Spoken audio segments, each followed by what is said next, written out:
le Tchad et l'AES vers une intégration régionale de sécurité. Incroyable. C'est-à-dire que le Tchad va bientôt intégrer l'AES dans un système de sécurité permettant de travailler ensemble. Burkina Faso, Mali, Niger et le Tchad.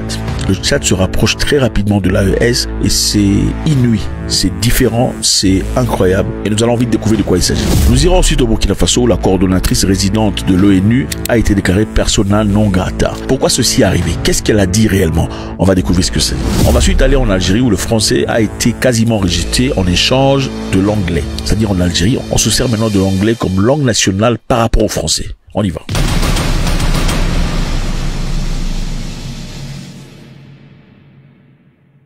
Salut à tous les amis, c'est toujours avec beaucoup de plaisir. Merci infiniment d'être là. Avant de commencer, je vous demande de faire ça s'il vous plaît. Faites ça, ça ne vous coûte rien, ça nous fait du bien. C'est fait? Super. Alors nous sommes au Tchad. Le Tchad vers l'intégration régionale de sécurité. Le Tchad, le Burkina Faso et le Mali, le Niger ont discuté. Récemment, le président tchadien a fait un voyage vers le Niger pour discuter avec son homologue nigérien. Et là-bas, clairement, ils ont pris des décisions très importantes pour la sous-région. Donc l'Agence nationale de sécurité est actuellement en négociation active avec les partenaires de l'Alliance des États du Sahel pour établir un centre régional de coordination à N'Djamena, la capitale du Tchad. Bravo, Pigama Kofi. C'est-à-dire, on va établir un centre de communication, centre de coordination à N'Djamena. Ça sera pour premièrement coordonner la sécurité aux frontières, 2. Partager du renseignement opérationnel en temps réel et 3. Assurer une réponse rapide aux attaques transfrontalières. Les amis, nous sommes en train de voir arriver devant nos yeux une intégration internationale en Afrique pour les Africains par les Africains. Incroyable. Alors on va essayer de voir, coordonner la sécurité aux frontières. Qu'est-ce que cela va impliquer? Coordonner la sécurité aux frontières, cela signifie simplement que le Tchad et les pays sahéliens voisins comme le Niger, Burkina Faso et Mali travailleront ensemble les amis, travailleront ensemble pour surveiller, contrôler et sécuriser leurs frontières communes. On dit voyager seul, on va rapide, vite, ok? Mais voyager en groupe, on va plus loin, ok? Le Tchad a compris que le Tchad ne peut pas continuer à être tout seul dans son coin. Et comme ils sont géographiquement placés dans le Sahel, pourquoi ne pas carrément approcher le Sahel? Parce que la mentalité apparemment n'est pas très éloignée. C'est-à-dire, ils vont travailler ensemble pour surveiller, contrôler et sécuriser leurs frontières. Cela implique, comme vous pouvez bien vous imaginer, la mise en place des patrouilles conjointes. C'est-à-dire le Tchad, le Burkina Faso, le Mali, l'AES, l'armée vont marcher ensemble en harmonisation de contrôle frontalier. Ils vont partager les informations sur les personnes, les biens qui traversent les frontières. Donc, si un voyou quitte le Tchad, déjà au Burkina Faso, on est informé. Si un voyou quitte le Mali, le Tchad le saura aussi. Donc, il y aura des patrouilles conjointes, des militaires de chaque pays ensemble en train de travailler, communal, et aussi le partage des informations sur les humains qui travaillent, c'est tout le bazar. Cela consiste évidemment à échanger instantanément des informations sécuritaires essentielles entre les pays membres du centre. Les pays membres du centre, on parlait de l'AES. Déjà là, on parle d'un centre de coordination. C'est-à-dire que bientôt, l'AES sera plus Tchad. Le pays membre du centre de coordination vont partager les informations en temps réel sur ce qui se passe. Il y a un monsieur là avec la calvitie. Tout le monde est au courant. Alors, il y a une femme là enceinte, mais on comprend pas si c'est la grossesse, c'est pour vrai. Tout le monde est informé. On va vérifier si la grossesse est vraie ou c'est des champignons qu'elle a mis là-bas. Alors, les renseignements, les opérations comprennent quel genre de données? Ils vont partager des éléments sur les déplacements des groupes armés, les attaques planifiées, les menaces régionales ou les trafics d'armes. Évidemment, des choses qui se passent très souvent dans cette partie de la région. Et troisièmement, le centre a pour objectif d'assurer une réponse rapide aux menaces transfrontalières. Donc, si les menaces se passent quelque part là-bas, on va pas attendre que la personne résolve ou retrouve des solutions à ses problèmes à lui. On peut le faire de manière distante. En intégrant un système qui fonctionne, on peut le faire à distance. Alors le but est de réagir immédiatement en cas d'attaque ou de menace passant d'un pays à un autre, sans attendre l'approbation politique lente. Vous comprenez? Donc on peut directement quitter le Tchad et aller tabasser de l'autre côté, parce que au Niger ou ailleurs, parce que c'est comme ça, c'est déjà agréé, c'est rapide, c'est efficient, c'est effectif.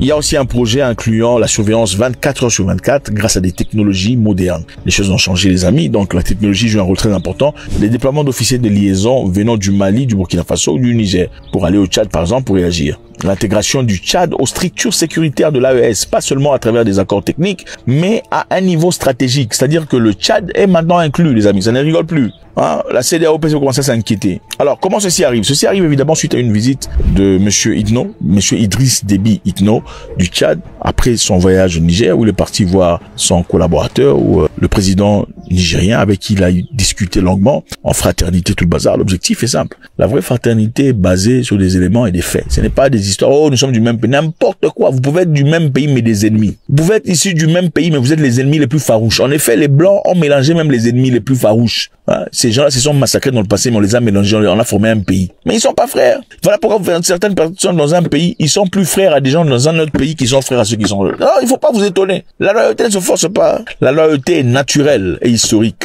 Une personne historiquement loyale est généralement loyale. Donc, le Tchad est parti à travers son chef, voir le chef nigérien pour discuter de ces éléments. Et maintenant, c'est intégré, c'est fait. Alors, cette maison sera établie, le centre de coordination de l'AES plus Tchad, à N'Djamena, ok, pour évidemment évaluer, voir ces histoires, surveiller, patrouiller ensemble, réagir ensemble. C'est beau à voir. Burkina Faso est un pays que j'aime beaucoup. Je ne le cache pas, j'ai des sentiments très profonds pour le Burkina Faso. L'homme burkinabé devrait, d'après mon expérience personnelle, je ne parle pas pour vous, je parle pour moi. Et c'est un pays que je respecte et que je chéris. Je n'oublierai jamais l'accueil que j'ai reçu au Burkina Faso, jamais. Alors, c'est toujours avec beaucoup de plaisir. Au Burkina Faso, les autorités ont expulsé Madame Carole Flores, coordonnatrice résidente de l'ONU. Le gouvernement porte à la connaissance de l'opinion nationale et internationale que Madame Carole Flores Meretniak, coordonnatrice résidente du système des Nations Unies, est déclarée persona non grata sur le territoire du Burkina Faso. Expulsée, déclarée persona non grata avec rapidité, c'est-à-dire illégitime dans le pays, elle doit quitter le pays. Ce sont les gens d'histoire qui peuvent arriver. Quand on commet un crime, on peut pas être jugé directement parce qu'on viole la loi d'une certaine façon. Persona non grata, on vous rejette. C'est quand même assez humiliant pour un diplomate international de déclarer persona non grata. Qu'est-ce qu'elle a fait?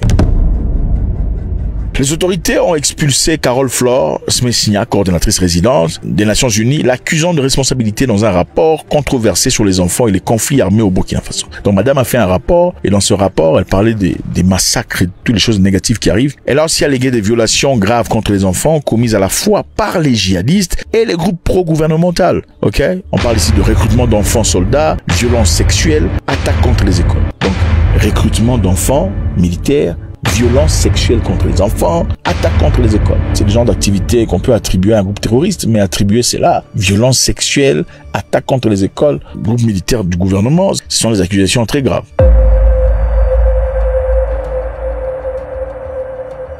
Elle a aussi été accusée d'absence de consultation et de manque de preuves. Le gouvernement burkinabé affirme qu'il n'a jamais été consulté durant l'élaboration du rapport. Donc évidemment, quand vous faites un rapport, il faudrait informer les gens. Nous faisons un rapport par-ci, par-ci, par-là. Comme ça, certains endroits où vous n'êtes pas autorisé, on peut vous autoriser quand même. Ok, qu'il n'y ait pas d'obscurité dans le rapport. Le rapport n'a pas été soumis, présenté au gouvernement burkinabé. Le rapport manque de preuves documentées ou des décisions judiciaires solides. Il n'y a pas de preuves. D'après le gouvernement burkinabé, il n'y a pas de preuves affirmant les allégations de madame, selon lesquelles les militaires burkinabés auraient pris des forces des jeunes filles, auraient malmené, massacré, attaqué des écoles et tout le bazar. Ce sont des accusations chaudes. Alors, il faut présenter des preuves. Vous savez, nous, on aime le Burkina Faso, mais on aime aussi la vérité. On aime la vérité. S'il y a des éléments qui prouvent que ces choses sont vraies, il faut nous les envoyer. On va les examiner. Le Burkina Faso, c'est bien beau tout le bazar, c'est mon expérience personnelle, mais ça ne veut pas dire que sur terrain, c'est exactement ce qui se passe. Ok? Nous avons tous vu la positivité que reflète le Burkina Faso aujourd'hui. On applaudit. Mais est-ce que ça veut dire qu'il n'y a pas des choses négatives qui arrivent? On ne peut pas le dire parce qu'on n'est pas présent. Est-ce qu'il faudrait carrément nier tout ce qui est dit parce que nous sommes frères au Burkinabé? Je ne pense pas que ce soit correct. Mais on ne peut pas non plus accepter ce qu'on nous raconte s'il n'y a pas de preuves. Il faut avoir des preuves pour dire, ok, il faut être juste, ok, il faut pas être fanatique. C'est vrai, il y a des gens qui viennent au pouvoir, et ce n'est pas le cas d'Ibrahim Traoré, c'est pas ce que je dis. Il y a des gens qui peuvent venir au pouvoir avec des très bonnes idées, de très bonnes pensées, des bonnes réflexions, mais avec le temps, changer parce qu'ils sont peut-être influencés par l'entourage, ou peut-être parce que les idées changent, ou peut-être parce qu'on goûte la saveur du pouvoir. Ce sont des choses qui arrivent très souvent. On a vu un président récemment dans un pays là, comme ça, arriver au pouvoir. Vous savez, généralement, quand un président voyage, il y a des dépenses qui se font au nom du gouvernement. Et pour ça, le gouvernement doit libérer un certain montant d'argent pour ça. Supposons que le gouvernement libère $1 million. Le gouvernement sait que le président et son groupe de personnes se servira de l'argent pendant leur voyage. Mais parti en voyage, le président et son groupe de personnes se servent de $200 000 par exemple, ou 300 000. Dans le passé, le président et son groupe remboursaient les 700 000 au gouvernement dans les caisses de l'État, disant, écoutez, prenez les 700 000, on a simplement usé de 200 000 ou 300 000. Mais après un temps, carrément, le monsieur a arrêté de faire tout ça. Quand le gouvernement libérait 2 millions de dollars, c'est 2 millions de dollars qui partent. Et d'ailleurs, on demande de plus. C'est-à-dire, au départ, il est venu avec des idées positives. Disons, OK, nous allons réellement rembourser l'argent du contribuable et pas les dépenser pour des raisons personnelles. Mais avec le temps, l'influence des gens autour de soi, c'est toujours un cousin là-bas, un monsieur là-bas, tu vois, non, on est au pouvoir pendant un temps, il faut profiter. Ça pourrait faire changer d'idée. Et voilà, est-ce une possibilité au Burkina Faso? C'est fort une possibilité. Mais est-ce que c'est le fait au Burkina Faso? Absolument pas, on n'a pas des preuves. Mais on peut simplement spéculer jusqu'à ce qu'il y ait de preuves incluant le Burkina Faso dans ces faits énoncés ici. On a aussi accusé la coordonnatrice de l'ONU de partialité. Ok, on dit qu'elle n'est plus une interlocutrice neutre et crédible. Le langage du rapport semble minimiser et déformer la souffrance du peuple burkinabé, parce que le gouvernement burkinabé dit. Alors qu'est-ce qui risque de se passer? L'ONU risque de faire une plainte, s'exprimer, mais ne voudra certainement pas aller au bout pour pas que l'aide qui se passe au Burkina Faso à travers l'ONU soit arrêtée. Secondo, l'ONU pourrait présenter une personne alternative, une personne indépendante pour assumer ce rôle, jusqu'à ce qu'elle choisisse de manière permanente une nouvelle personne. Ma question est celle-ci. Est-ce que vous pensez que le gouvernement burkinabé a fait les choses qu'on a racontées ou pas? Faites-moi savoir dans les commentaires.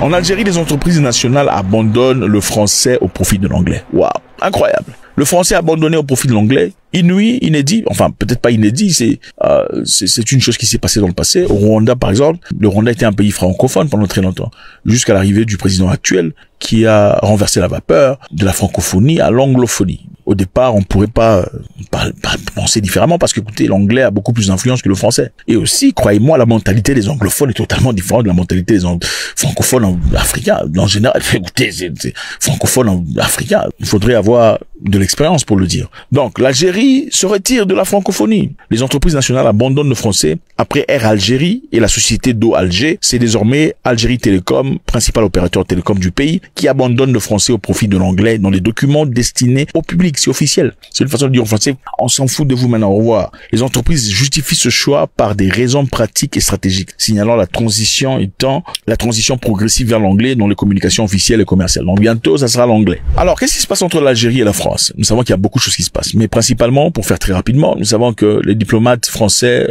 ont eu des difficultés récemment en Algérie. Nous savons aussi que la France a accusé l'Algérie de vouloir kidnapper un monsieur très influent en France, mais un Algérien d'origine qui vit en France depuis très longtemps. La personne est critique du gouvernement algérien en France. Ok, c'est une personne qui apparemment dénonce les choses que Alger fait, la politique algérienne à l'étranger, les membres du gouvernement, des diplomates qui dépensent beaucoup d'argent du contribuable dans des éléments qui sont absolument personnels, les achats de Hermès, de Gucci et tout le bazar en France. Alors le monsieur dénonce. Il raconte beaucoup d'histoires apparemment gênantes. Et récemment, il se pourrait qu'une voiture de la police eût arrêté le monsieur, placé à pas à garde vue, mais on l'a mis dans la voiture et on l'a enlevé. Couvert de masque, le monsieur devrait être exfiltré de la France de manière illicite. Mais ça n'a pas réussi. On l'a balancé quelque part dans une forêt en France parce que c'était difficile de l'emmener. Bon, la question qui se pose, c'est si un gouvernement est prêt à enlever une personne comme ça d'un pays comme la France pour le ramener en Afrique, est-ce qu'il raconte des mensonges? Vous savez, quand quelqu'un raconte de bobards, c'est facile commence à toucher des points essentiels. C'est là qu'établit la haine, la colère, la galère,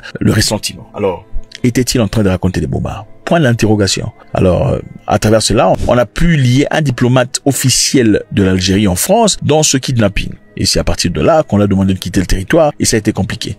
Et récemment, l'Algérie a bloqué l'accès aux Français, aux diplomates français dans les aéroports. Généralement, ils ont accès rapide et facile. De faire ça avec cette carte. On n'a pas besoin de faire beaucoup trop de recherches ou passer directement. Aujourd'hui, c'est annulé. Alors la France a réagi en voulant expulser beaucoup d'Algériens, en tout cas en masse, beaucoup d'Algériens pour rentrer en Algérie. Parmi eux, il y avait des Algériens qui apparemment étaient nés en France, jamais été en Algérie. Alors l'Algérie a dit, vous êtes en train de violer les normes, ça ne se passe pas comme ça. Donc il y a eu back and forth. Il y a aussi l'élément du Sahara occidental, qui dans l'époque était colonie espagnole. C'est en 1975 que l'Espagne libère cet espace. Comme vous pouvez voir sur la carte, l'Espagne est partie, mais en ce moment-là, le Maroc a voulu réclamer ces territoires. Et aussi la population sur place, les Polisario, aujourd'hui, se sont levés disant non, nous ne ferons pas partie du Maroc, on veut être indépendant. Et une guerre a éclaté. Pendant ce temps, l'Algérie a soutenu de manière financière ces gens que les Marocains, et cela aussi a élevé les tensions entre les deux pays. Et récemment, la France a soutenu la thèse du Maroc, disant que le Maroc, au fait, est propriétaire de ces terres.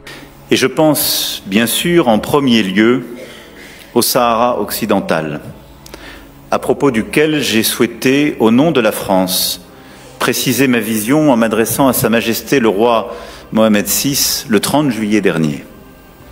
Et je le réaffirme ici devant vous.